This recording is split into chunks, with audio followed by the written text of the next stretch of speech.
Hello and welcome to episode 37 of the Crash and Ride podcast. I'm Patrick Ferguson. I'm your host. Today's guest is Patterson Hood, guitar player, singer, and songwriter from the rock band The Drive-By Truckers. The Drive-By Truckers are an absurdly prolific rock band. 11 studio albums, 4 live albums, 2 collections of odds and ends, 15 singles. Patterson has 3 solo records, and they've done 2 side projects with the full personnel of the band. They played with Booker T of Booker T and the MGs and Betty Levette, and also Patterson produces records. He just finished producing a record for Jerry Joseph, a singer-songwriter with his own extraordinarily long discography. Man, these guys just never stop working. If this is your first episode of Crash and Ride is a long-form interview podcast where I talk to musicians who survived anxiety, depression, and addiction. The idea was that if we could have honest and open conversations about what we were going through, we could start to see our own suffering and the sufferings of others, and we could really start to figure out like what it was like, what happened, and what we're like now, and how we could help other people out of the tunnel. As I've said many times on the podcast, it's my belief that in the absence of any kind of affordable or centralized health care, like no one's going to help us but us. And towards that end, I want to have a lot of conversations where we actually talk about what it's really like, because as musicians in a fairly competitive economy, I feel like we're sort of compelled to turn this happy face to the world like, hey, everything's cool, everything's great, you should definitely hire me to play drums on your record, you should definitely take me out on tour to play pedal steel or whatever it is that you do. And I think that comes sometimes at the expense of taking care of ourselves and being honest about where we're at. So what I wanted to do was create a forum where we can talk honestly about what this job is like and what this life is like. I am a working musician. I play drums for Mike Mills from REM and his side project, the Mike Mills Concerto. I also play with the power pop, post-hardcore band 5/8 from Athens, Georgia. And when they're in the country, I play drums for the Tokyo rock band Pinky Doodle Poodle. Pinky Doodle Poodle's in visa purgatory right now. They're kind of caught up on that whole process of reapplying for a new visa. They're in Tokyo, just waiting to get back over here and blow some minds again. The State Department isn't what it was 5 years ago for obvious reasons, and this whole process has been very arduous and difficult and very expensive. So when they come back, please come to the shows and buy a t-shirt and show them how much you love them, because man, that's a good band. I really like Pinky Doodle Poodle. I got a couple of quick announcements. Crash and Ride is brought to you in part by Greer Amplification. Greer Amps builds the best boutique effects pedals available. If you're looking for an overdrive, boost, fuzz, compressor, or tremolo that is rugged, road-tested, and at home, on stage, in the studio, or in your living room, Greer has a pedal for you. Nick and his staff strive to build the best products around with the best tone you've ever heard. They believe in their products, and they stand behind them too, backing each one up with a lifetime warranty to the original owner. Each Greer Amps product is hand-built in Athens, Georgia, USA. Go to www.greeramps.com or visit your favorite music retailer today. Crash and Ride is also brought to you in part by Jittery Joe's, a local coffee roaster in Athens, Georgia. They have a special espresso blend named after the podcast. It's called Crash and Ride. You can get it on our website at crashandridepodcast.com. You can get it whole bean or ground from the website. It's really delicious in the mocha pot. You know, that steel pot that goes on the stove that they make Cuban coffee in? If you're not familiar with it, man, that's how I make almost every cup of coffee I drink, and it's really, really good with this espresso. There's also Crash and Ride t-shirts on the website. They have the slogan, "Loud Guitars Save Lives," and the new Crash and Ride logo designed by our friend Scott Sosby in New York City. I'm sold out of extra larges in both colors, blue and black. I've got just about everything else still. I'm doing a reorder. There'll be extra large shirts in the next 2 weeks or so. I'm also hoping to get some ball caps up there soon with the Crash and Ride logo on a patch on the front, and maybe coffee cups by the end of the year, so stay tuned. Also, as I mentioned last week, you're going to be hearing a lot over the next few months probably about the 5/8 movie. There's a 5/8 documentary. I've been in 5/8 off and on since 1989. I did 10 years in that band and then left in like 1999 and then took a 9-year lost weekend and came back in 2007. And I've been back ever since. That story is pretty wild. To sit down and see it in a film was mind-blowing and special. The documentary film crew that handled that documentary was really gifted and did some beautiful work, and I'm really proud of that film. So we'll talk more about that. Probably have at least the director, Mark Pilvinsky, on the show at some point to talk about the process, and maybe 1 or 2 other members of 5/8 in a roundtable. That'll be hilarious.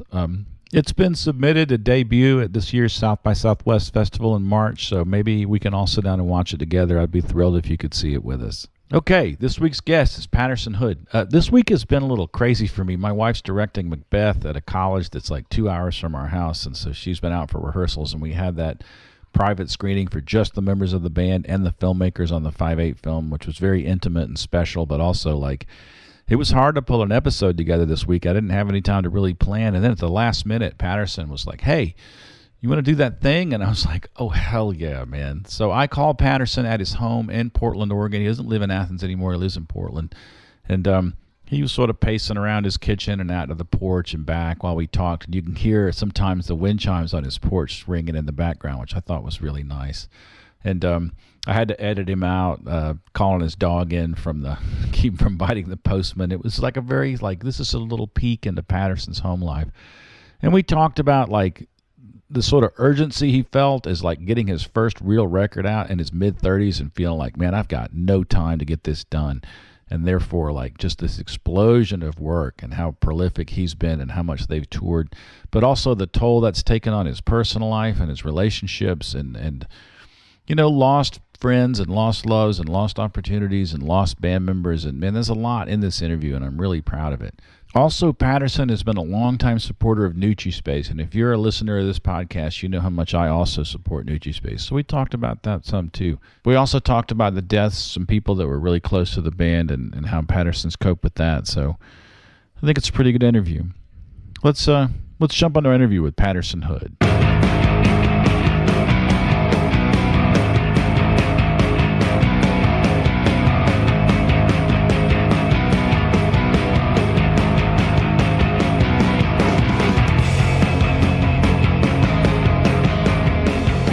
All right, I'm here with Patterson Hood, who agreed to do this at the absolute last minute, therefore saving my bacon this week. But I'm super stoked. I've been wanting to talk to Patterson since I started this podcast.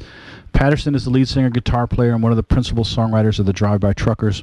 They have, at last count, 11 studio albums, 4 live albums, 2 collections of odds and ends, over 15 singles. Patterson has also put out 3 solo records. He has 2 side projects that were with Booker T from Booker T and the MGs, formerly of the amazing Memphis Stax Music Collective there, and also with Betty Levette, and currently an unreleased album that he's produced for Jerry Joseph. That is an unbelievable body of work, Patterson. And a new trucker record coming out really soon too. It'll be out early next year too. So it's kind of staggering, and it's weird because I was in bands from the time I started writing songs when I was 8. I started playing in bands when I was 14. I've been like serious full-time trying to do this since I was about 20 or 21 when I started playing with Mike Cooley nearly 35 years ago. That was an Adam's House Cat, right? That was Adam's House Cat. And then we had 2 other bands after Adam's House Cat together that were like dismal failures, that were even bigger failures than Adam's House Cat. And we didn't count the Adam's House Cat records. That finally came out too. That came out this year. Right? But other than came out about a year ago. Okay. But other than the House Cat record, I didn't manage to get a record released until 1998. And the first trucker record, Gangsta Billy, came out in on my birthday in 1998. I guess I was 34. And so I think it was like all this pent-up energy from years and years of trying to make records. We had made the House Cat record in the winter of 1990 and early 91, and then the band broke up and the record had never come out, which was like extremely tragic to us. I mean, it was, devastating to us to have this like record we were so proud of, and we'd lost the band and we kind of lost everything. So by the time we figured out how to get something out, when Gangsta Billy came out, we were already working on the follow-up by the time Gangsta Billy came out. So Pizza Deliverance came out almost exactly a year later. And, and then by that time we were working on not only the live album that came out the year after that, but we were also well into working on Southern Rock Opera, which came out on 9/11/2001, which is not exactly the best day to release a record in retrospect, but you can't really plan for those things. Yeah, we were working at this crazy fever pace of playing 200 to 250 shows a year, and working on one album while we were touring behind another, and writing the one after that. And so we had like this, I always heard that's how Woody Allen works on his films. And he's writing one, directing one, and releasing one at about the same time, or at least back when he was actively having a lot of that going on. But I guess that's a bad analogy nowadays too. But we were working on, we were constantly, had stuff stacked. And, by the time Southern Rock Opera came out, we were well into working on the album that became Decoration Day and writing the record that became The Dirty South. And so it just kind of added up, and the next thing you know, we have all these records. And it's weird. We're in an industry where that almost gets used against you. It's like, oh, okay, yeah, right, another one. Yeah, okay, and that's kind of, weird to me, but I guess that's just the nature of the beast. But. Yeah, Robert Frost didn't get his first poem published until he was 39 years old. So, and then of course he just went full speed ahead and became the phenomenon of, the great American late 20th century poet. So you can't really argue with, like, once you get some coal and some steam in the engine, like, just open the throttle all the way up and make as many records as you can. I think I was just scared it was going to end at any moment. And so it's like by having that many things, that many irons in the fire, it kind of tricked my brain into thinking it was going to be okay, and, I mean, I know there's definitely something mental at work with being that prolific. And,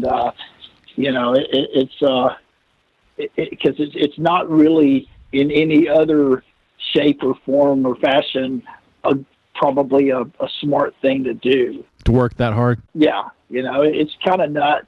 And it probably made us all even crazier than we already were. And at times probably was even a destructive thing. I saw the band for the first time in 2001, and you guys had already gotten a good, solid following, and you were doing really well. But I just happened. I think that Southern Bitch opened for you guys at the Star Bar, and it just ripped my head off. Like, I'd never seen a rock band that, like, primed. Like, just, it was unbelievable. It changed. It really did. It changed my whole perspective of how huge and heavy and still completely tight a rock band could be. And I think that was probably right in the peak of, like, you guys are doing 220, 250 shows a year at that point. Yeah. It was amazing. You've done your share of interviews for sure, and you've covered your early life pretty extensively. So I don't want to get into all that because I know that, like, at some point it's kind of like, well, hold on, let me roll the tape. But what I'm really curious about, I mean, everybody knows that you grew up in Muscle Shoals or in the Shoals area, and your dad was really front and center, the Swamper, at first at Fame Studios and then at Muscle Shoals Sound. And I know that some of those early bands like Adam's House Cat and the band that you guys formed at Auburn with the amazing name, which I'll leave it to you to reveal. I mean, we can say it on the air, I guess. Horse pussy. And, yeah.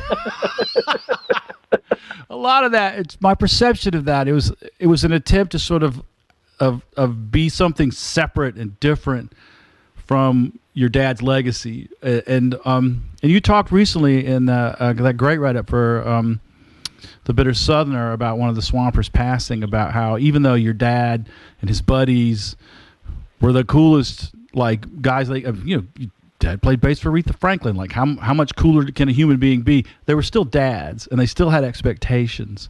And it feels to me like there was this, like, I'm not my dad, and I'm going to establish this identity, and you sort of struck out on your own in many ways, kind of almost as a rebellion. I mean, writing the song Buttholeville and naming your band Horse Pussy, which is amazing. Felt like a way to establish a separate identity. I mean, for sure. I don't know if I can pin Horse Pussy on my dad, but the other stuff, there's a lot of truth to, I'm sure. I mean, I grew up learned about music and rock and roll through my dad's record collection, and started my own record collection at a young age, which I still have the records I bought as a kid. Other than about 1,500 I lost in a divorce once, I've got every record I ever bought from the time I was 8 years old, and my records from my elementary school days are still not. Some of them are worn out, but none of them are scratched, the covers are all pristine. I was like super anal about my records. Just the only thing on earth I've ever been like that way about. And it's the only thing I've ever collected. It's the only thing I spent money on growing up until I started drinking. And but I never was into video games or going to the arcade or whatever with my buddies. I would hang out while they would play Donkey Kong or whatever, but I didn't want to spend my money on that because I would spend a record or two in the time I'd be doing that, and I didn't want to.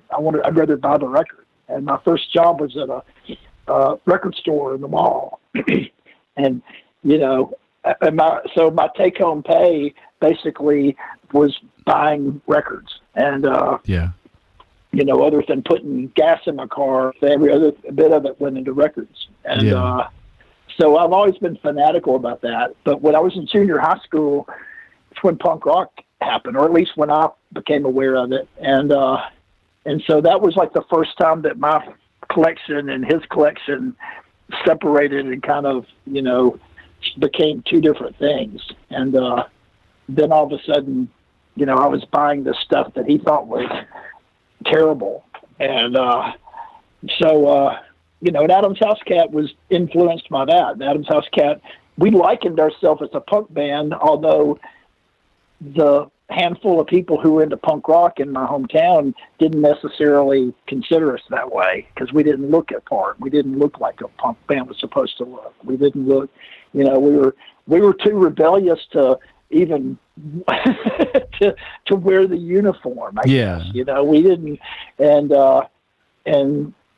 so that was kind of part of our thing, and then after that band broke up, we were devastated when that band broke up.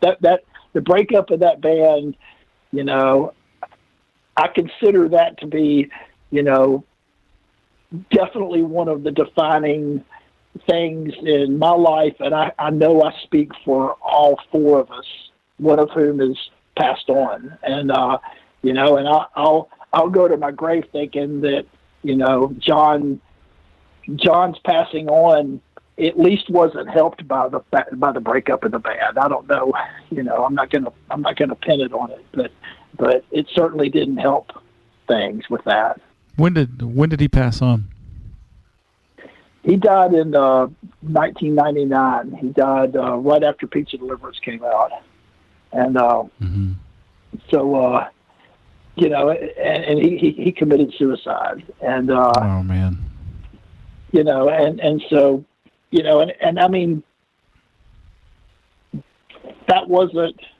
wasn't surprising. And so I guess the saddest part of that is, when I was told the news about it, I didn't, I was sadly not surprised. And that's always been one of the things that I've always, that in itself has always haunted me. The fact that I wasn't surprised about it. Yeah. Is the song "Do It Yourself" about his suicide? Yeah.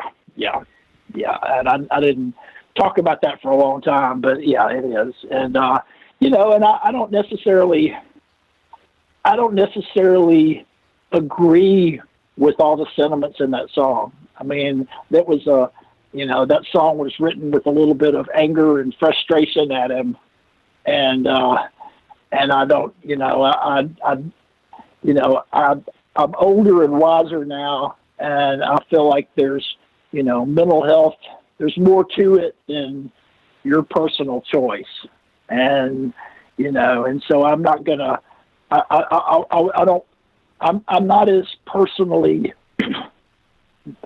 I guess, angry at him. I don't know. As that song would imply, and Cooley wrote When Pen Hits the Shell at the same time, also about him. And then I've written about him pretty extensively since then. I've written on I've got 2 songs on a solo record about a Billy Ringo character, fictional character that was definitely inspired by him. And and there's a unreleased song that I've written that we've recorded for what will be probably the 13th Trucker record, because we're up to our old tricks again. As far as we've got one in the can and one in the pipeline, and it sort of completes the Billy Ringo song trilogy. And, and it was written. Yeah, and it's not that I set out to write so many songs about one person, but he was a big presence in our lives, and I thought I was through writing that song, and then we reconvened Adam's House Cat in order to release that record, or reconvened the survivors of it to release that record, to release Town Burned Down, and we were all in the studio going through those old tapes, actually remixing the record so that we could put it out, and and I was hearing John's voice, an isolated track of John's voice singing backup vocals, and it was beautiful. He had a beautiful voice, and next thing I know, I'm writing another song, and so probably the last one, but maybe time to move on from that, but there's at least one more in the pipeline. Before we get too far from Do It Yourself, I want to, if people haven't heard the song, I want them to know these lyrics. You said that there's parts of that songs where your anger is brighter and hotter than it is now about it. But I think that these lyrics are especially important. Everyone has those times when the night's so long, the dead end life just drags you down. You lean back under the microphone and turn your demons into walls of goddamn noise and sound. I like that line, yeah. And that's such a vivid mental picture image to me of him, because he was the bass player of the band. He had long, very curly hair, like ringlets, super curly hair, but he was also went bald very young. And so he had a super receding hairline, but long curly hair. And he was slightly stocky, but pretty fit, and good looking dude, and super charismatic and funny. And he was cool. He was always cool. He was always and he was the most fun person to hang out and get into trouble with. And he was always trouble, and he was pretty unrepentantly, a bad boy, and all that comes with it, which can be good and bad. And he rode all of that to the hilt, kind of. And when he'd play, there were like 2 songs, and there was like 1 song a night that he would sing, and we would cover Helter Skelter by the Beatles, and he liked to sing it. And I had this mental image of him playing with a pick, and he had the mic. He had a boom stand, and the boom stand was up high, kind of like C.F. Turner from Bachman Turner Overdrive would do is, and he would like sing up into it. He would like get down under it and sing up into it with his back kind of arched. Yeah. And it was so rock and roll looking, And I mean, it was absolutely not put on. That was just him. That was how he did it, Yeah. And so that's the mental image I would always have of him, and certainly the mental image when I was writing that song, which I wrote that song super quick. I wrote that song in the studio while we were recording Decoration Day, and we had just recorded Pin Hits the Shell, and I felt like I wanted an answer song to that. I love when the pen hits the shell. It's like I kind of wanted a song from my perspective on it too, and I wrote it on the spot, and played it for the band one time through. Like as soon as I finished it on acoustic guitar, I wrote it in the control room at Barbie Studio at Chase Park in A, and I played it through. And when I first wrote it, the bridge was twice as long. There were 4 more lines to the bridge. And Cooley, who at that point had never ever given me a criticism of songwriting or ever told me anything I should do or anything like that, 'cause that's just not his nature or the way our thing works. He's like, it's like if you take a pen and you mark out the second half of that bridge, you've got a great song. And so I marked out those 4 lines and we cut it on the spot in one take. And that's amazing. And that's the take on the record. And Yeah. I mean, it had been written less than 20 minutes when we cut it. What do you think happened to him? I don't know, man. I mean, some people, he had demons, and I think part of what made him so fun was the things he did to cover up the demons. And, but he was that guy, and we all have had friends like that sometimes if you're hanging out with them late at night and you're having a great time, it's like a switch flips. Yeah. And all of a sudden he goes dark on you. And when he would go dark, and it didn't happen every time, but it would happen enough to where it made us always know that something was there that was really bad. And the last time I ever hung out with him, it happened particularly bad. It was a night that will forever haunt me. And actually, that's the song that I finally wrote, because I had alluded to it in songs before, but I'd never actually confronted it. And I allude to it in a song called Better Than the Truth, in which I tell this movie version of him dying in this kind of crazy, stupid accident that was funny, because it's something that almost happened to him, and it was a story he would tell. And it's like, in the movie version, that's what happens, because it's better than the truth. Yeah. Yeah. But when we were mixing Town Burned Down last year, the Adams House Cat record, and I had this kind of epiphany of this song called Billy Ringo in the Dark. And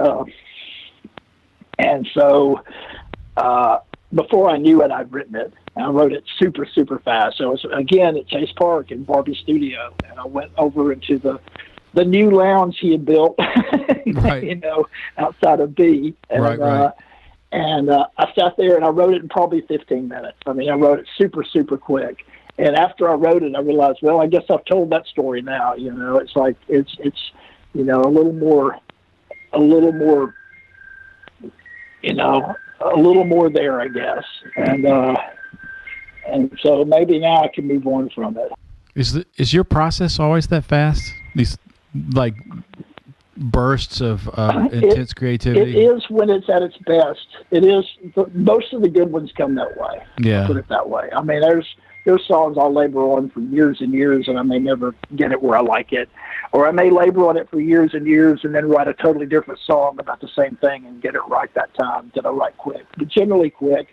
There's exceptions. I mean, Heathens was a slow, over a 2.5 year period. And that's definitely one of my songs that I would probably consider, I'd probably put that in my top 5 or whatever. But, yeah. But most of the really good ones, the Living Bubba, whatever, they tend to happen pretty quick. Yeah. So if hardcore fans of your work, and I'll be honest, I kind of count myself amongst one of those people, and there's this shift from the early records, like a lot of the early songs on the Drive-By Trucker stuff, they're great songs. A lot of the early stuff's very first person. It's super smart, it's super clever, but then there's this dive into this deeply empathetic writer where you're writing from all these different characters.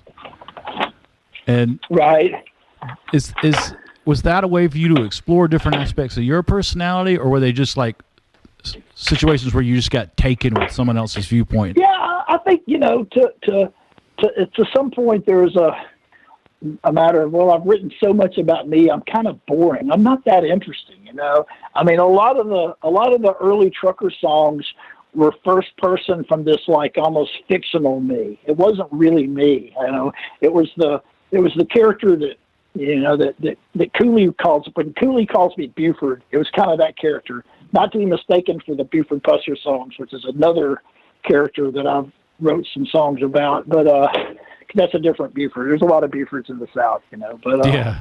But yeah, there's that fictional version that was the guy in Bulldozers and Dirt, I would never do that shit. For starters, I couldn't drive a bulldozer, and I wouldn't. I wouldn't try to sleep with my stepdaughter. It's like Right. I'm not. Even at my worst, I was never that bad a guy. The Steve McQueen. That was from a point of view. It's like I'm not that big a Steve McQueen fan, honestly. I'm more of a Paul Newman guy. But Right. that guy that I was writing Steve McQueen from, I'm not really. I'm not really that guy. I'm not really the. It's like. It's like I'm not really a big, mean redneck. I just played one on TV. Right.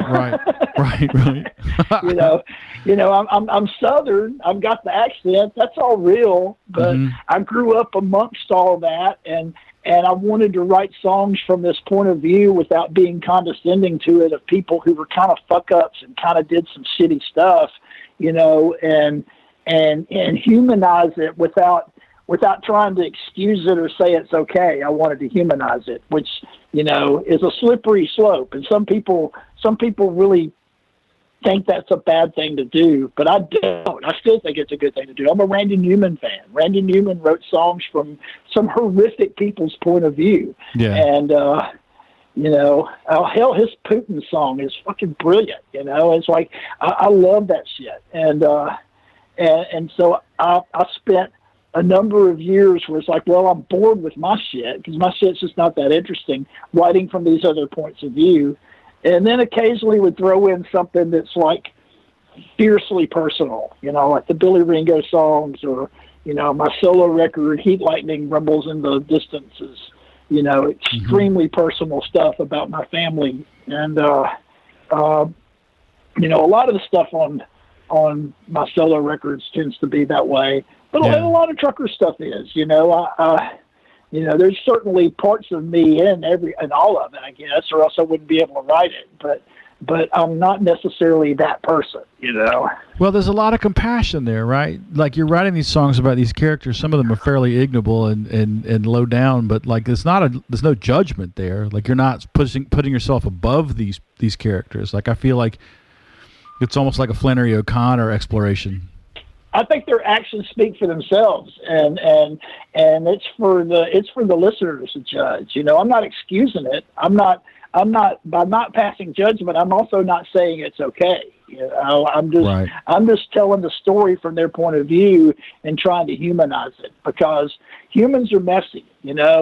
Perfectly good people do some horrifically bad shit, and some really kind of shitty people sometimes can do wonderful acts of compassion and beauty, and so, and where someone falls on the curve, can be a little subjective at times too. And, some things are obviously so absolute that it's kind of beyond maybe subjectivity, but a lot of human behavior, there is a certain amount of subjectivity to it. And so I try to keep all of that in mind, and I never want to be condescending to the people I write about or the characters I write about, even the bad ones. I think it's up to the person listening to judge for themselves. Do you feel like that there are times when you're writing that you're sort of protecting this like there's a guy inside a circle of characters that you're like, I don't want to put too much Patterson on this record because maybe there's a vulnerability there or a feeling of like that you might need to protect an inner part of yourself? I don't think so. I certainly don't intentionally. I mean, there've been, there are probably a handful of songs I'll never write just because I don't want to be a monster for the benefit of my art. I think I can make enough art without, severely hurting, telling certain stories that just aren't mine to tell. I'll put it that way. Yeah. But I'm pretty open book about myself. I'm working on a book, and I don't know if I'll ever finish it or if I'll ever release it. I don't know. I'm just right now just working on it. We'll see. But, I'm not always, I'm not always the good guy in it. You know, I own, you know, I've made mistakes in my life, and I own up to them, you know, or try to. But you know, it's you know, I think I'm a pretty good guy. I think I try to be a good guy, but I don't think anyone's perfect, and I'm certainly no exception there. Well, I think that there's a certain amount of of kind of when you're doing 200 plus shows a year, because I've been down this road myself. There's a lot of wear and tear on your brain, a lot of wear and tear on your relationships, a lot of wear and tear on your equipment, your clothing. Everything gets broken. Sure. And sure, everything. I know that in my own experience, that there were times when I was in that cycle, because 5'8" toured the same way for many years, that I got into some pretty dark places and did some stuff that I've had to go back and make some amends for. And sure, I think that that's just kind of you have to be some kind of superhero to go through that and not at some point be a bit of an asshole. Yeah, for sure. And I I can explain it without excusing it, and to some extent, I'm not even going to say I have to regret it all, because I did what I felt like I had to do. I wanted to do this thing. I wanted to get this band, and I wanted to tour and play and build this band. I believed in it, and it's all I ever really wanted to do. And I found myself in my mid-30s, and I still hadn't been able to do it. And so we approached the truckers in the beginning like the last chance Texaco. It's like, man, we're all in. We got to do this. If it's we had just recorded Pizza Deliverance, and it was the first time in my life that I felt like there was any momentum at all. I was about to turn 35, and we could sell out the Star Bar in Atlanta. That's the first time. I was 35, and I'd never played in a band that had sold out a room of any size. The Star Bar is not a big room; it's a little room. But at the time, it's a great room. And at the time, and it's in Atlanta, which, I came from a small town in Alabama. So Atlanta, that's the big city, man, and by the time we made Pizza Deliverance, we had played New York City once, and we went over really well. People liked us in New York City. It's like, hey, this little Alabama fuckhead, played in front of a pretty good sized crowd in New York City, and they liked us. So, this is our chance. If there's ever going to be a chance, this is it. And if we don't do this, it's never going to happen. This is it. And so we were all in. We all quit our jobs. We when that record came out, we all quit our jobs, and we got in the band, and we went. And we didn't ask what the gig paid. We said yes. Right. And we played it. And if there was 15 people in a 200-seat room, we played for those 15 people like it was 2,000 people. And if it was, and if it, at the end of the night we didn't get paid, we loaded our shit in the van and we went to the next town. And, we just did it. And we did it, and we did it, and we did it, and we did it. And we'd come home and lick our wounds and work our day jobs and pay off the debt that we ran up in the tour, or try to pay off as much as we could of it, and then take off on the next tour. And we all started getting divorced. Wives get really tired of that shit pretty quick. Fairly, with Cooley and Ansley being the exception, they actually weathered it. They managed to survive it. They're still married, and but everyone else didn't. And so we went through, all that shit, and the shit got so bad when we were trying to finish Southern Rock Opera that we started turning it on each other, and that was when it got really bad, was because we started taking it out on each other, and blaming each other for all the bad shit that was happening to us. And, but we still didn't quit, and we still didn't come off the road. We just fought through it. And, and it got super ugly and nasty, and I don't know how we didn't break up. I think only because of force of will, because we were so determined to get this thing off the ground. And, that was the one part of our life that wasn't a dismal failure, was that it was people liked this band, and, they liked the songs, and each time we'd come back to town, there'd be more people than the time before. And sometimes we'd move to a bigger room, and, it was, you could just feel it kind of happening.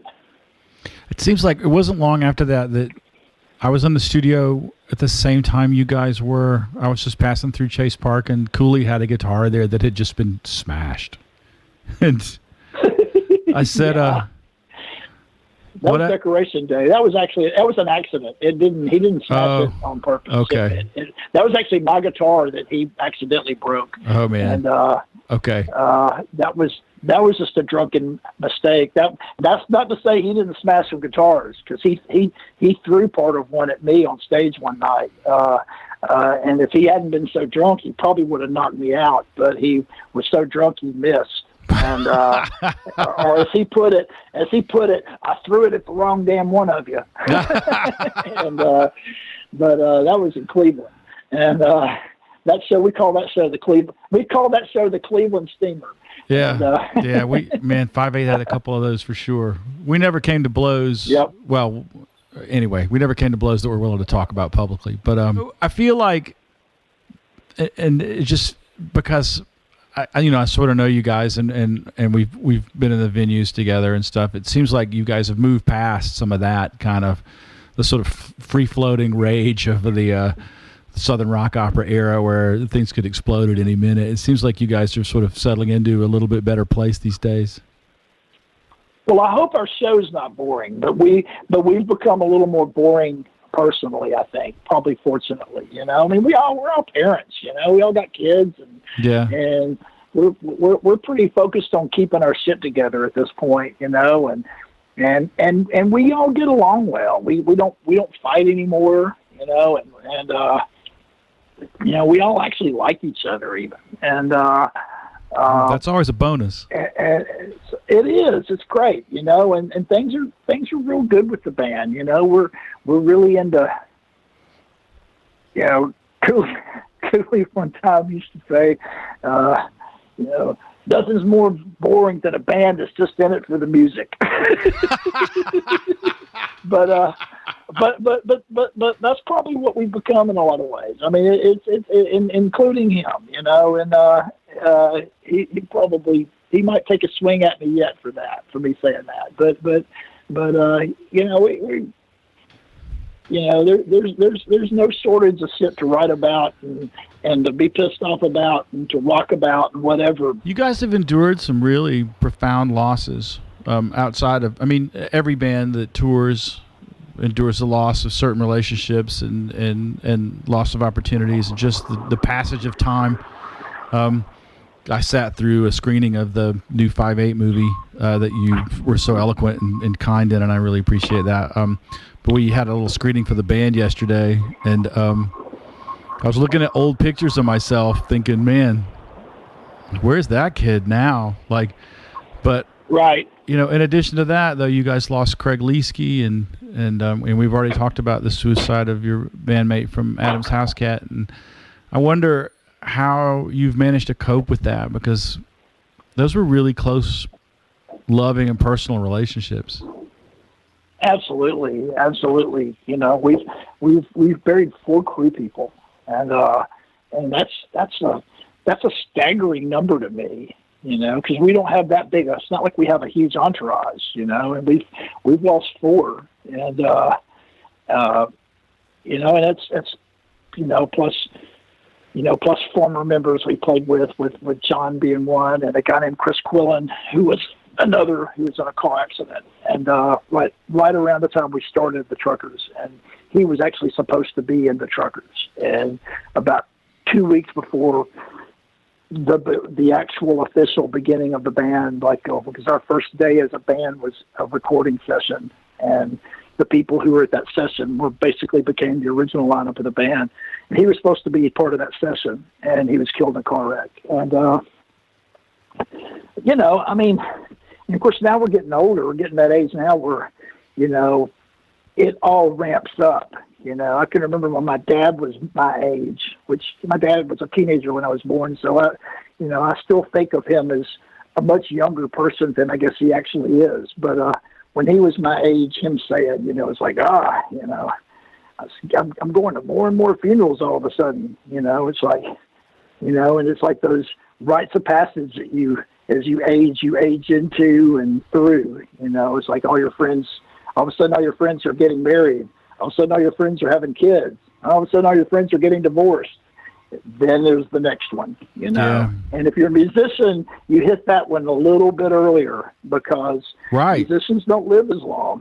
I mean, just statistically, we don't live as long. Well, and there's a lot of reasons for that, and I want to get into that in a second, but I did want to say I've got the suit that I wore to all those weddings when everybody was getting married, and I'm breaking out the same goddamn suit now that people are dying from, you know, lack of health care, lack of mental health care, lack of self-care. Like, people aren't taking care of themselves because, one, they can't afford to, and two, I think a lot of us just don't think of ourselves as being worth taking care of because so many of us have depression and anxiety. Yeah, for sure. So, for sure. You've been a real vocal proponent of a booster of Nuci Space, as have I, but I'd love to hear your take on Nuci Space while I've got you on the microphone. You know, Nuci Space is amazing, and it's such, you know, it's still kind of unique to Athens. I mean, I keep hoping that it would be a blueprint for something that would happen, whatever they want to call it. You know, it doesn't have to be called that, but the basic formula they use would get repeated in other towns. And I know certain places have attempted to get something like that off the ground, but I don't think anyone's really been able to run with it. And, you know, I'm not sure if maybe that's just because Linda, you know, is, Linda Phillips, who is Nuci's mother, who started Nuci Space, is such an amazing powerhouse human being that maybe it just takes her. I don't know. Someone has to be Joan of Arc. Yeah, and you know, and she, you know, when she hired Bob Sleppy really early on, she obviously hired the right person to be the executive director to you know, carry out that mission. And, you know, they surrounded themselves with great people, you know, some of whom have moved on to other things and some of whom are still there and have been there for years and years. And it's an amazing thing, you know, and it, you know, I have such a deep personal connection to it because of, you know, because I believe so wholeheartedly in what they do and how they do it. And I was an early supporter. I mean, I did my first benefit to raise money for Nuci Space before they opened their doors. Yeah. And to be totally bluntly honest, I'm not sure I completely even got what they were trying to do when I agreed to do that one. I mean, I thought that's a really noble, wonderful idea, but I wasn't really sure it would work. But I was willing to, you know, put up, you know, to do a benefit for it. In the hope, as I figured, well, at least it'll do some good, regardless of if it really works like they say it's going to or not. You know, right. It's a noble thing. It's worth, you know, my time wasn't worth that much at the time. I probably raised $200 that night, you know, if that. Who knows? You know, it wasn't much, but it was, you know, and so to be all these years later, that was 2000, and you know, here we are, you know, almost 20 years later, and you know, they have saved countless lives, you know, in the hundreds, you know, through helping people get help and helping people get treatment, and, you know, for whatever part of the mental health spectrum, you know, or brain illness spectrum, as they put it sometimes, or whatever, you know, that's needed, and it's just a beautiful thing, and their mission, is wonderful. I really urge everybody to look them up online, Nuci.org, Nuci.org, and of course, I ended up on the board, and I served on the board for, I think, 7 years, maybe around, give or take, a year or so. And my wife not only was on the board, but she became the secretary, and then she became the vice president, and then she ended up being the president on the board for several years, maybe 3 years. I don't know. It was a really long time. And wow. And we, and on a super personal level, my wife will be the first person to say that Nuci Space saved her life. I mean, she, before we were a couple, she had gone through some really horrific stuff, including her boyfriend previous to her dating and later marrying me committed suicide. And she was in a really, really horrifically bad place when that happened. And she'll tell you point blank that Linda Phillips saved her life. So it's extremely personal to us as a family. And, and when we got married, we had a reception at Nuci Space, and, the truckers, I have no idea what the final tally is now of how much money we've raised. But I know it's a good bit, and it's part of our homecoming that we do every year in February when we come play the 40 watt. Part of that goes directly to Nuci Space. Plus, now our fans are like the hardcores that come every year that are so wonderful that we call them the 3 Dimes Down fans, because they all kind of connected through this online site called 3 Dimes Down, which is named after one of Cooley's songs. But they've started doing their own fundraisers for Nuci Space in conjunction with our homecoming, and I think their lofty goal was that they were going to make the band look bad by raising more money than we do every year. And they've done a really wonderful job of making us look beautifully bad. Because I think last year they raised like $50,000 just on their own. Outstanding. And I'm not sure of the exact numbers. I could be slightly off, but I'm not off by much. I mean, they've really they're way better at it than I am. Well, Nuci's is expanding. They're expanding their footprint into the lot around the REM steeple, and they're continuing to grow.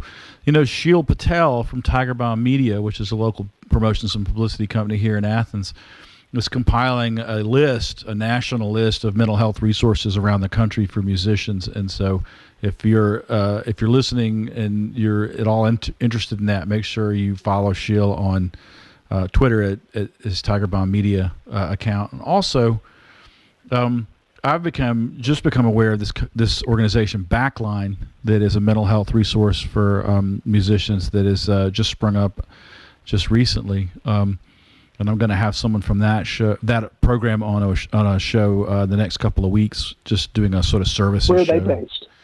I think it's a loose aggregation of people who are all coming together in virtual space. Like there's someone in LA and there's someone in Nashville. I'll know more about it after I talk to them. I just became aware of it. But there's also the Sims Foundation in Austin and HAM, HAAM in Austin. There's Music Cares in Nashville, of course, and they do national stuff. But it's still, and they do great work. Music Cares is I'm very aware of them, and they've helped people who are very close to me. And I'm wonderful. All right, Backline. I actually touched base with them after I finished this interview, and this is what they sent me. We want to let you know about a new industry-wide initiative focused on mental health called Backline. Backline is a hub for artists, industry professionals, and their families to quickly and easily access mental health and wellness resources. Backline is partnered with leading support organizations and care providers to streamline access to services specifically geared towards the music industry. Go to www.backline.care to get the support you need to thrive both on and off the road. I'm hoping that next week's episode will be a few short interviews with me talking to people from Backline, people from Music Cares, maybe someone from HAM or the Simmons Foundation in Austin or somebody from Nuci Space, so I can sort of help get the word out about the services that are available and how you can access them. I also want to remind everybody that if you're experiencing anxiety, depression, if you're contemplating self-harm, you need someone to talk to, you can always call the National Suicide Prevention Lifeline at 1-800-273-8255. It's 24/7. It's free. It's confidential. They have trained volunteers to help you through your crisis. 1-800-273-8255 or go to suicidepreventionlifeline.org. Also, if you're a trans person experiencing anxiety, depression, gender dysphoria, or any of the other issues that trans people face, and you really want to talk to someone who understands what you're going through, you can call the Trans Lifeline's peer support line at 1-877-565-8860 or go to translifeline.org. Also, if you're a musician in the Athens area and you're in crisis, you can go to Nuci Space, just like we were just talking about, and get help. Go to nuci.org or call 706-227-1515 and talk to someone at Nuci Space. They're a great organization, and they deserve 110% of your support. All right, let's jump back into our interview with Patterson Hood. You know, you've had this, especially in recent years, I mean, I keep tabs on what you're up to because I'm such a fan, and I'll see, like, oh, there's Patterson and Bruce Springsteen.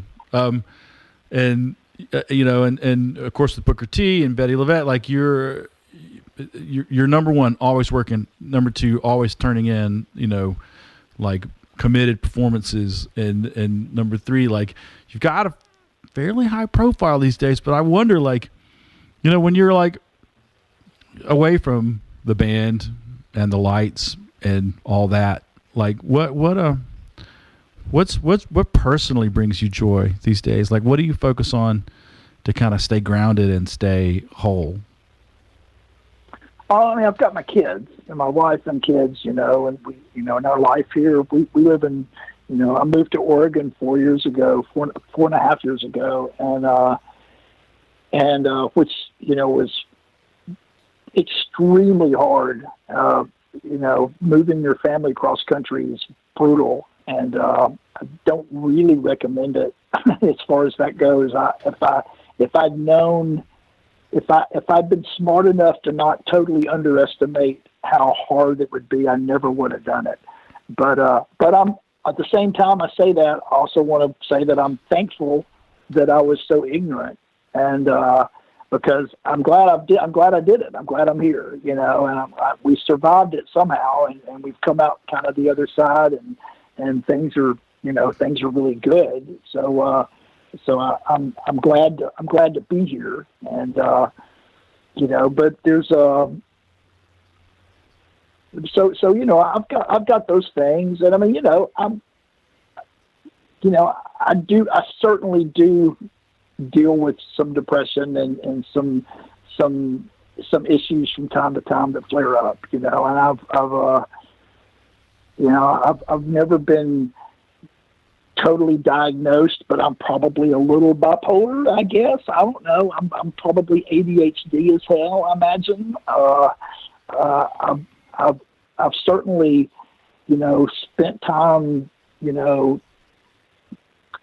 going to, you know, psychiatrists and psychologists, and, you know, or as I like to put it, 'cause I'm old and I'm from the 70s, I'll say, you know, I have a shrink. Right. I say shrink, head shrinker. And, yeah. I love that. Somebody will never come up with better than that. Yeah, I got to go see my shrink today, you know, but, yeah. And I've certainly reaped benefits from that. It certainly helped. And, you know, and my wife and I, we've done counseling, because it's not easy being a married couple, and then you add in the fact that I'm a touring musician. That just makes it exponentially harder, and then throw in kids on top of that and moving cross country. And so there's certainly been times when we've reached out and gotten help, and it has helped. We've been very fortunate that we've kind of hit the jackpot on the right people each time we've needed somebody. I've never really had a bad experience with that. I know people who have, but you know, sometimes they say you have to go through finding several people before you find the right one that's the right fit. But we just were kind of, lucky. We had somebody good in Athens, and then she retired, and we got someone else good in Athens, and then we moved, we found somebody good here. And so I'm grateful and thankful for that. Therapists are hard. It's like being in your first band. You got to learn to be in the room. Yeah. You got to learn to be there, be present, tell the truth. And it's not hard for me to talk to people and to be honest with people. I try to be honest with myself. And, I think even at a young age, I was maybe even painfully self-aware, and I always use that in my writing. And that there's been times where there's probably a downside to that, but overall, that's been a very positive thing. I think that's helped me cope with the various demons I've coped with at the time. And now I see it in my kids, because my kids, both of them, they couldn't be in a lot of ways more different from each other, but they both have a kind of amazing level of self-awareness for their ages, and kind of always have, And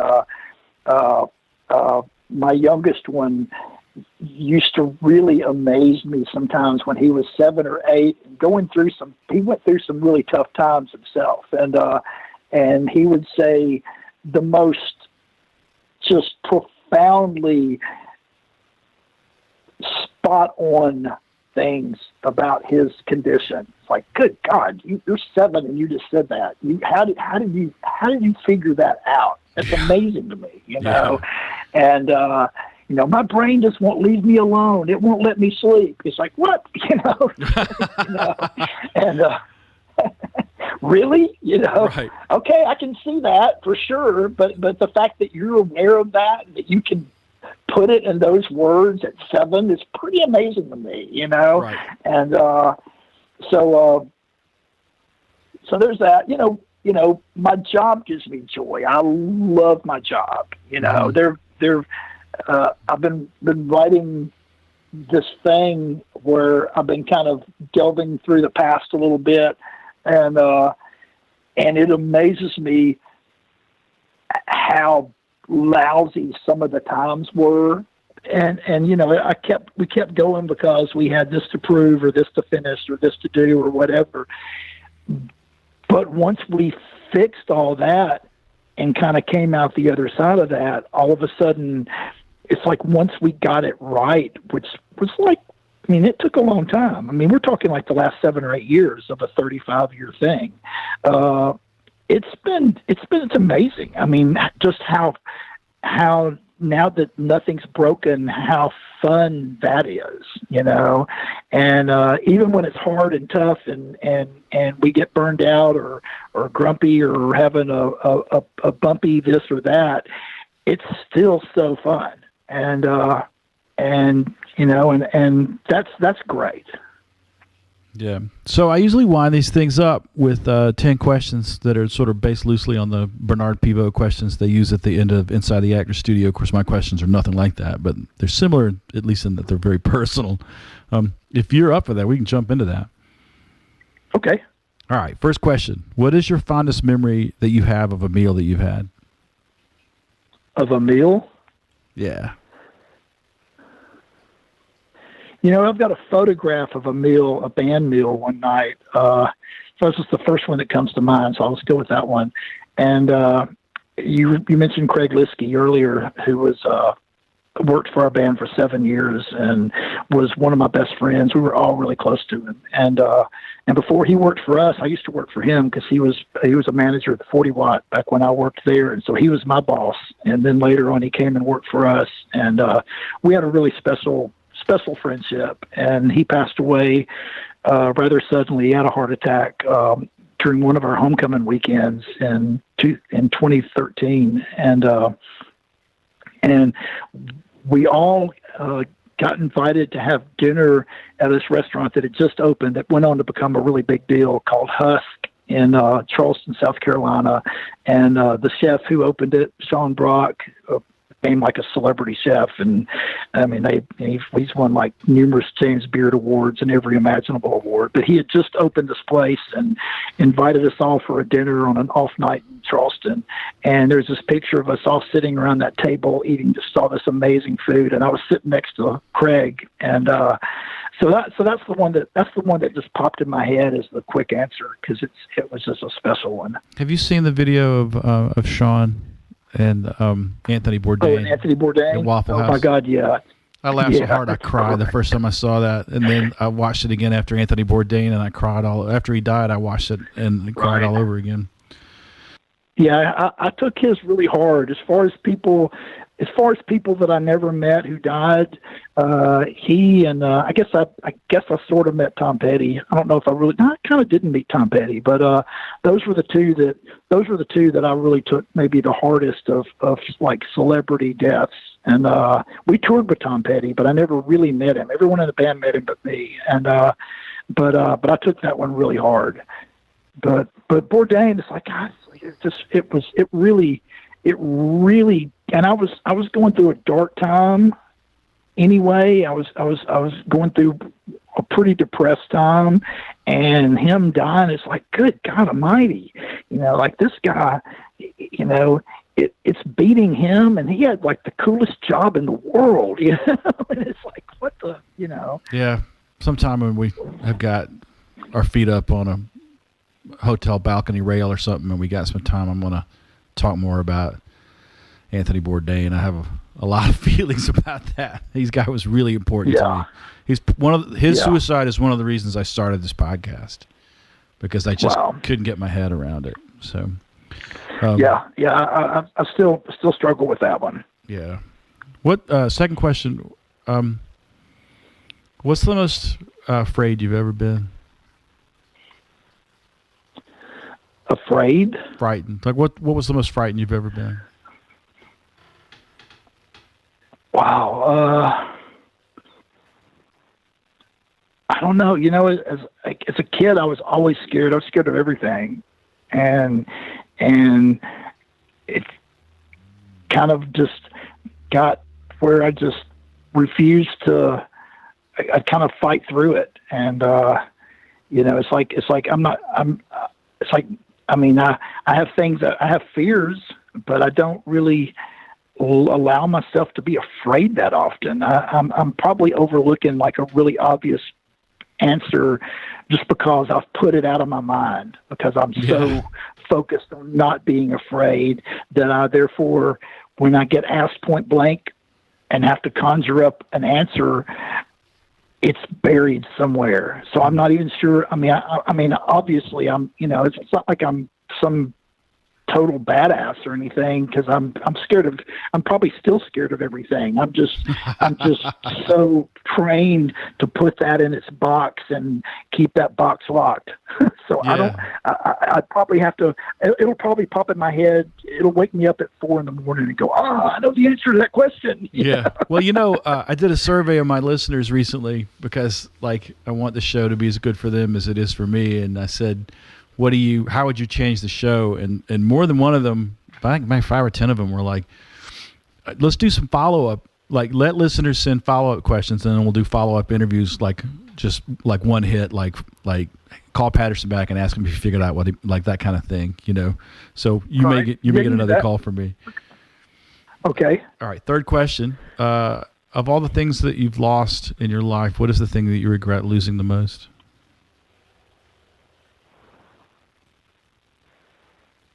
I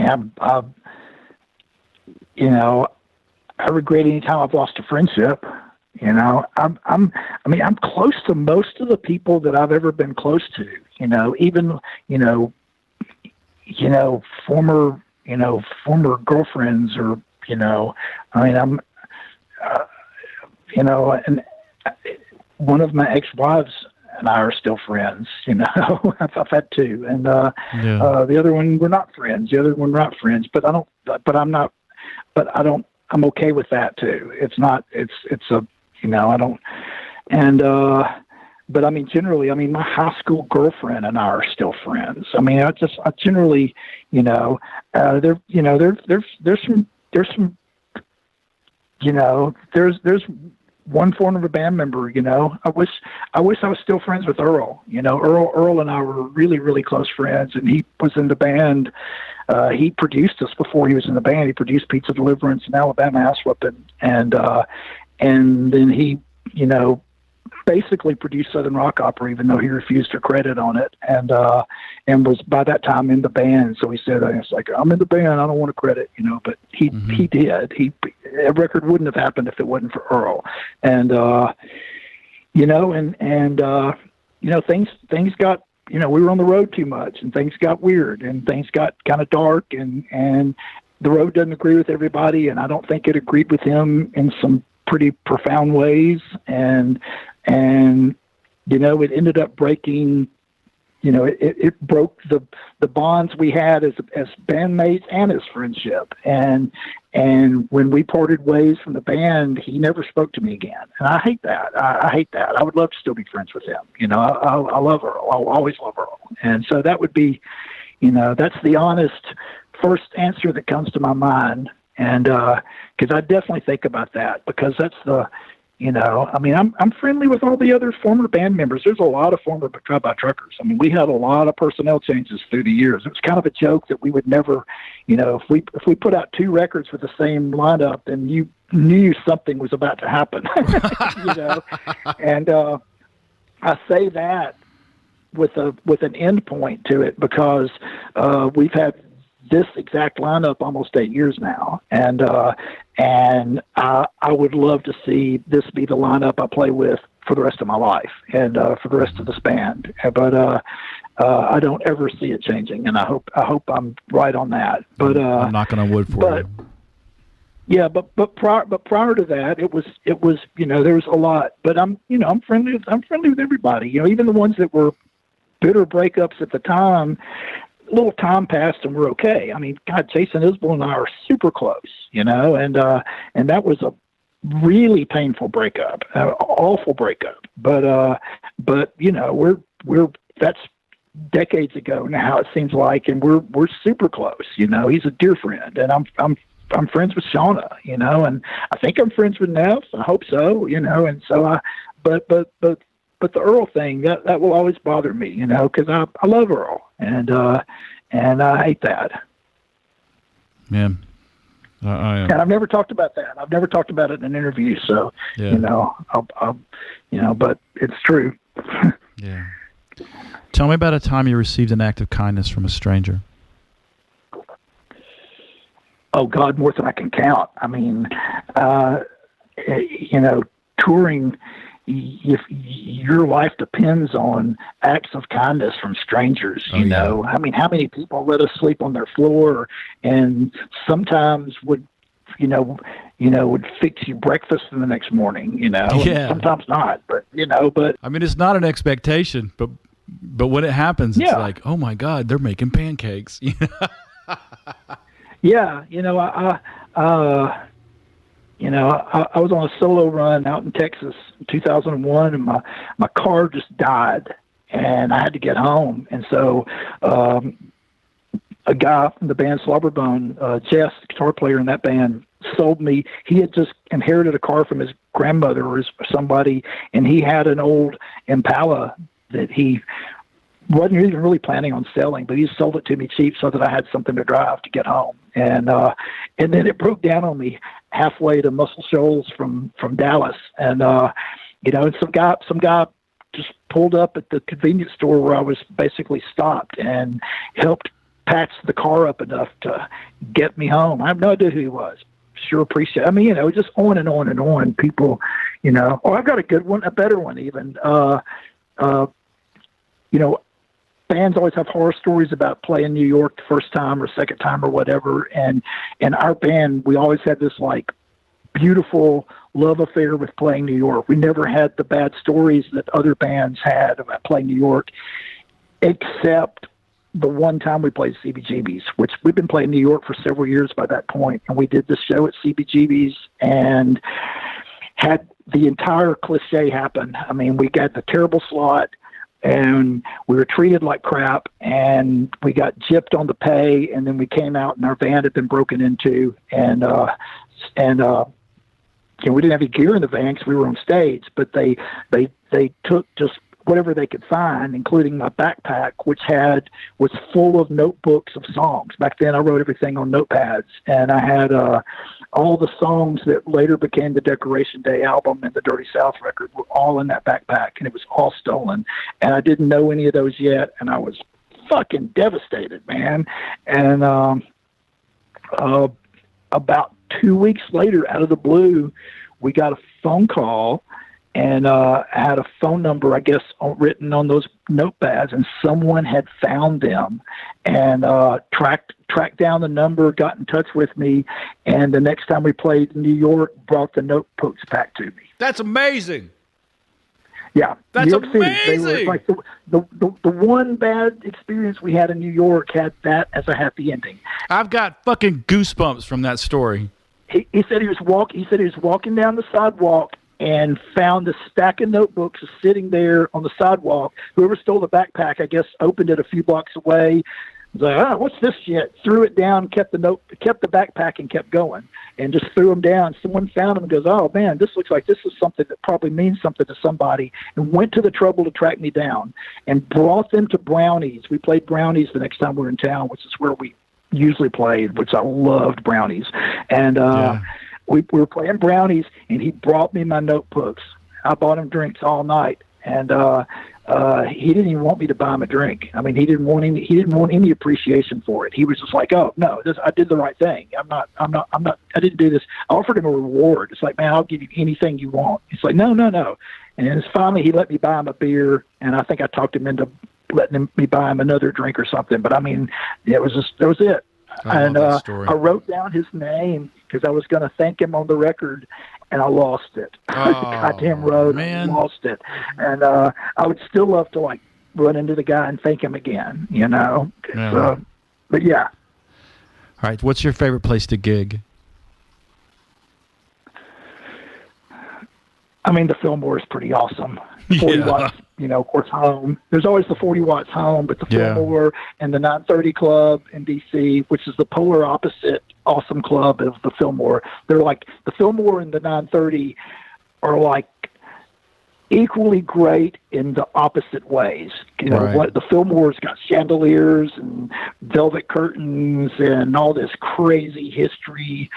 And then the 930 is like the ultimate punk rock room, but it's kind of grown into a bigger ultimate punk rock room. But they both sound great in different ways, and those are my two favorites. And then right in the middle between those two is First Avenue in Minneapolis, which is the other one, which is just fantastic. Isn't it funny how each of those clubs reflects the dominant aesthetic of the bands that you sort of think of? Like when I think of the Fillmore, I think of like you know, the Dead, Jefferson Airplane, and all this sort of that. So it's got that like Oriental carpet, you know, and the chandeliers. But then you think DC, you think Minor Threat at the old 930 and Fugazi at the new 930, and then of course, you know, Minneapolis is just Princetown, you know. So. Sure. Purple Rain, baby, you know. Yeah. And there's the Capitol Theater too in God, whatever town that is in upstate New York, you know, across the river from New York City. And that was, you know, after Fillmore East closed, Bill Graham started putting on shows at the Capitol. And there's like, you know, it's like the Fillmore of the East Coast, because it has, you know, there's infamous Dead shows, infamous Springsteen shows from the early days of his climb that were, you know, bootlegs out of that room. But that one's really special. Visa and income considerations aside, if you could live anywhere in the world, where would you live? Portland, Oregon. Did you guys find a community out there? Like, I know you. Yeah. Oh, yeah, totally. When we were going to move, we was like, I mean, we literally, I mean, I guess we couldn't have moved anywhere in the world, but we narrowed it down immediately between Portland and Nashville. And there was like a balance sheet for both, you know, and on the Nashville side, it's like, well, Nashville makes sense. It's 2 hours from my hometown. It's an easy drive from Athens, where the band's still based. You know, the band, one of our managers is based in Nashville. Our business manager is based in Nashville. There's all this infrastructure there. It's a music town. It's a bit, there's all these really, really, smart reasons, logistical reasons for moving there. And then there's Portland, which made no sense whatsoever.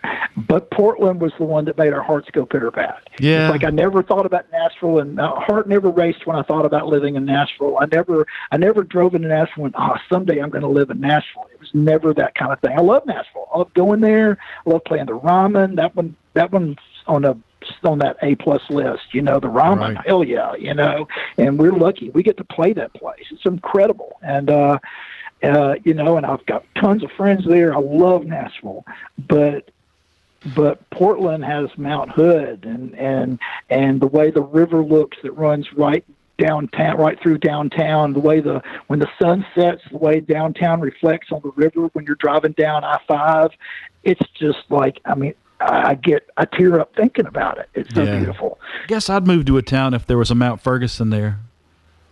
Yeah, and we moved to town only knowing a handful of people, but we were treated so well. We had people, it's like the town just opened their arms to us, and we made tons of friends and have been, it's been profound. It's been beautiful, and our kids have really grown to love it and have made it their home. It's weird to me that neither of my kids have Southern accents. That's kind of weird to me. But, I can't imagine that. Do you have an ideal musical instrument? And if so, do you already own it? I guess. Yeah, I've got my favorites that I'm very personally connected to, my old SG I play is nothing fancy. It's not vintage. It's not even close to vintage. It's like 2002 maybe, the cheapest Gibson SG that wasn't an Epiphone is basically the one I bought, but there's something sweet about it. And I love playing that one. I've got my Baxendale acoustic that he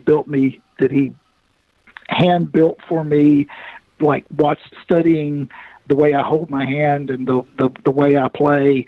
And, that guitar, I've written so many songs on that guitar.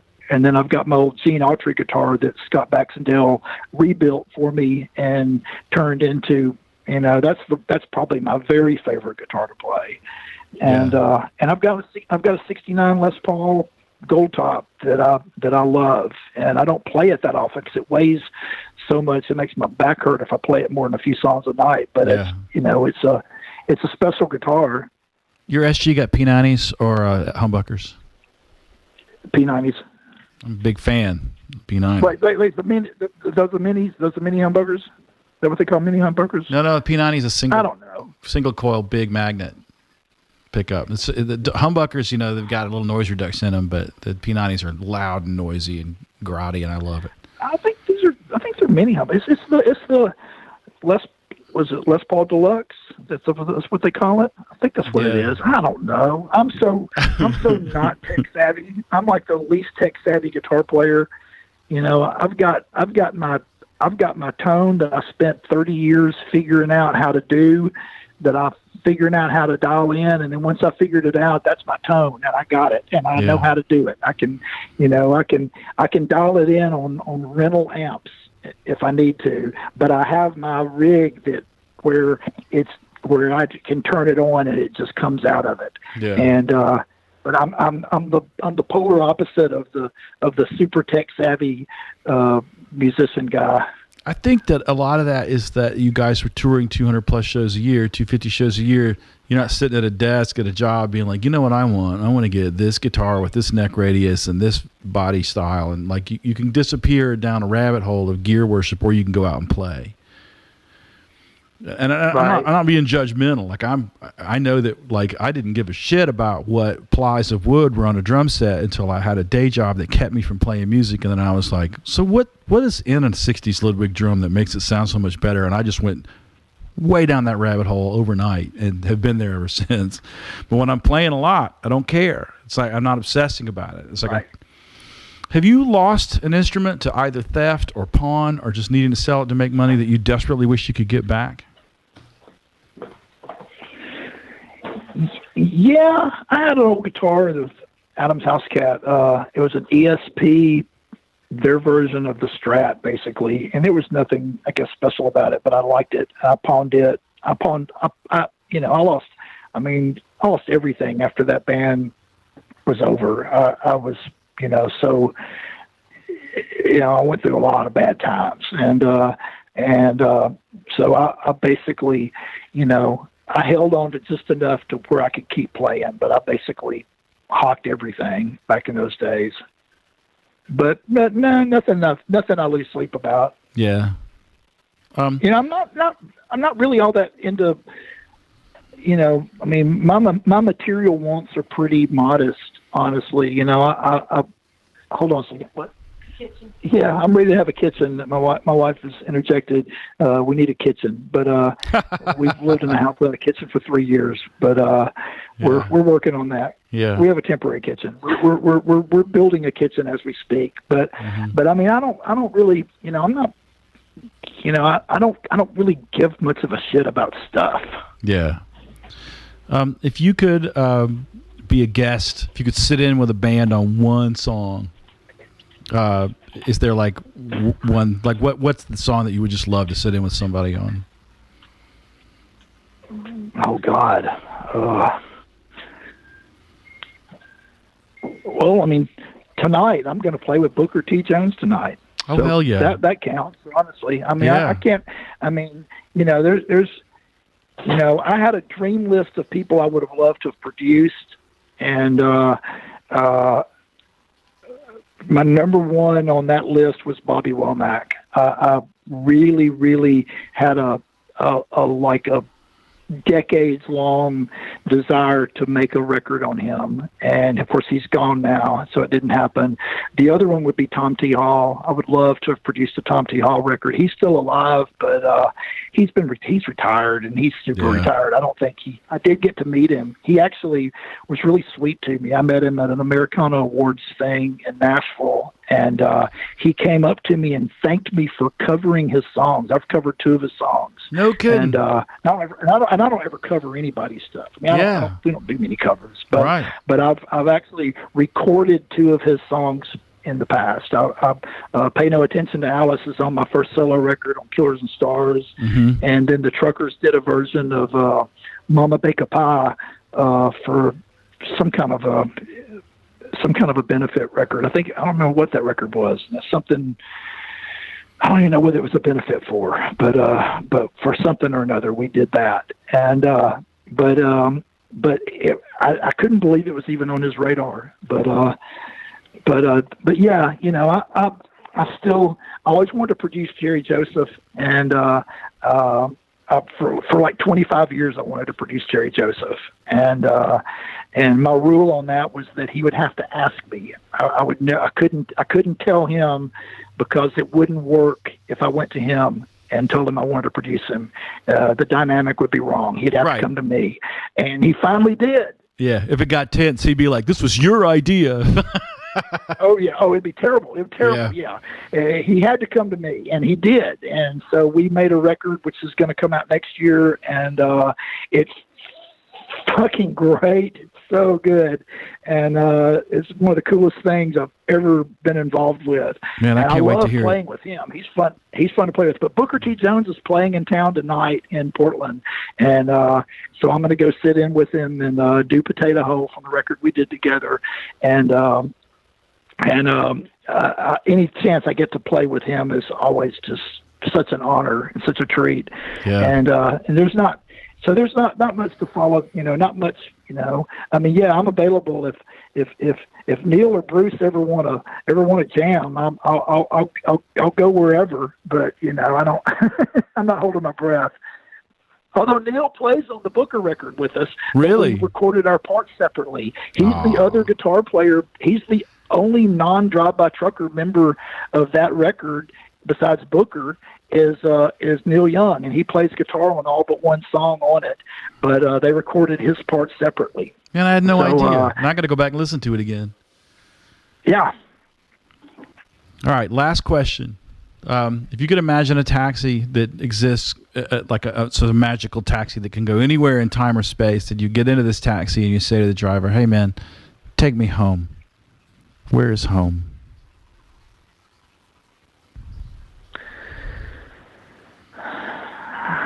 I don't know. I mean, there's certainly, I mean, I'm so shallow, it's like, I never saw Led Zeppelin, it's like, take me to that Zeppelin show in 1970 or, whatever. But I mean, generally I'm kind of where I want to be as far as in place and time. I certainly, I miss Obama being president. I might go back a few years, but then I'd have to live through, the election of 2016 again, and I'm right now trying to figure out how I'm going to live through 2020. I mean, and hope that we come out on a better place, this time next year. And I mean, I don't, I never wanted to live in a different time. I don't want to live in the 50s. That doesn't appeal to me. The 60s, I mean, it sounds cool because of all the rock shows and the drugs, maybe, but hell, I probably would have done too many of the drugs and ended up a burnout like so many did. And they had Vietnam to deal with. I didn't want to go to Vietnam. Fuck, I grew up terrified of that shit. I was scared it was still going to be going on when I grew up, and they were going to send me there. Yeah. I can remember being like really traumatized about Vietnam as a little kid. So I guess I'd just take my chances in the present. Yeah. Not an insignificant number of people have answered that question with wherever my wife and kids are. That's home for me. So. Yeah, that's there you go. Yeah. I feel like I've missed too much of that as it is, because I'm gone so much, even though I really pride myself on being super involved parent. I mean, even when I'm on tour, there's never a moment in time when they can't reach me ever. Yeah. Unless I'm on stage, and even then, if there was an emergency, they'd know how to track me down. And when I'm home, I mean, I set my alarm and get up in the morning and see the kids off to school. And I'm going to be, when I hang up from this, I'm going to go pick them up at school and take my daughter to guitar lessons. He's actually doing School of Rock now, and learning how to play guitar a little bit. So I'm super involved with them, and love it, but it is going so fast. My daughter's about to turn 15. I'm thinking, oh my God, where did the time go? Yeah, no kidding. Yeah, I know. That little kid, yeah, she's 15. The other day, my daughter busted out, "Hey, Daddy, I'm halfway to 18." And I don't. You're grounded. That scene in Jaws where Chief Brody sees the shark for the first time, and there's that reaction shot where he just like sits bolt upright and the cigarette falls out of his mouth. I mean, that was me at that moment. Yep. I was like, how can we be halfway to 18 already? This is impossible. It blew my mind. Yeah, my little one's 10. He's 10, and it's crazy, but beautiful. But yeah, I mean, I'm ready to have a kitchen, and we've been under construction for almost 4 years now, and it's been a nightmare. But it's we see the light at the end of the tunnel though now. I mean, so it's not far from that. We were hoping to have a kitchen by Christmas, but I don't think we're going to make that. But it'll be shortly after. I'll cross my fingers for you, man. Well, man, this has been great. I'm really grateful that you were able to do this. Man, great talking to you too, and best of luck with the band and the movie and all of that too. I can't wait to see the film, and I can't wait to see the band again. Y'all are great, man. That show y'all played with us was, I mean, good God Almighty. That show opening for you guys at the homecoming shows that year was the best show we've played in many years, and it's because we were so amped up about it that we just practiced and practiced and practiced, and we were ready. We're going to go up there and kick the trucker's ass, Well, we just didn't want to look bad. And it was a special night. And but y'all are one of the great bands, and Brad, our drummer, he loves you. He loves your playing, and he's a huge fan of you and your band. I need to call Brad. I've been hassling Cole. Cole is, of course, the Drive By Truckers tour manager now, trying to find out what heads Brad uses on his Black Beauty now for about 6 months. And Cole's like, I don't know, and I keep forgetting to ask. I'm just going to contact Brad directly because his snare drum is one of the best sounding snare drums in rock and roll. Brad's a monster, man. Brad is very special. He is he's a very special human being anyway. He's one of the most interesting rock steady human beings. He's how we survived and how we stayed together all those years when everything got so crazy because we had Easy B, he's the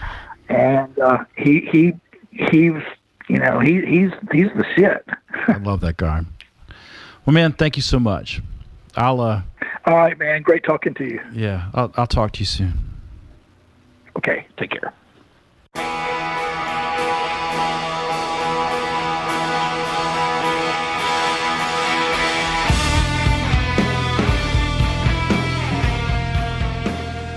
Man, that was good. Last minute, too. Thank God Patterson swooped in to save the day on that one. Thanks, Patterson. Thank you for listening. Thanks also to our erstwhile producer, Jake Kreger. Jake was our first guest ever on the show, and, the last few months he's been giving me notes on every show and helping me make it better. So if the show's better now than it was the first time you heard it, that's all on Jake. Thanks also to Gene Wolfick and the Powder Room. Every bit of music you hear on this show is from the Powder Room's first album. You know what? That's not true this week. This week, the intro, the first bumper, and the outro that you're listening to right now are from the Powder Room album Curtains, but the middle section where I do the mental health announcements, that's from the Powder Room album Lucky, and that's me playing drums behind that track. I really love Gene's work. I think he's a brilliant writer, brilliant performer, and I'm really grateful to have worked with him. If you want to check out the Powder Room, go to thepowderroom.bandcamp.com. You can hear both the album Lucky and the album Curtains and some demos for an album that was never created there. They're available there for download. It's an extraordinary band. Gene's an extraordinary writer, and I feel lucky to have worked with him. Thanks also to Heil Audio for the good deal they gave me on these PR40 microphones. I use the PR40 for every bit of this podcast now. I used to use the PR40 in the studio for snare drum, sometimes bass cabinet, and sometimes kick drum, but I've also discovered it's a great broadcast mic. If you're thinking about upgrading the mics for your podcast, look into the Heil PR40. It's very affordable, and hey, it sounds great. Go to the website, crashandridepodcast.com. If you need coffee or shirts, there should be all kinds of other swag up there in the next few weeks. Keep an eye out for the 5/8 movie that should be out early next year, around the time of South by Southwest. Thanks for listening. Hey, until we speak again, take care of yourself. Be kind to yourself. Ask for help if you need it. Go see live music. Support your favorite band. And remember, loud guitars save lives.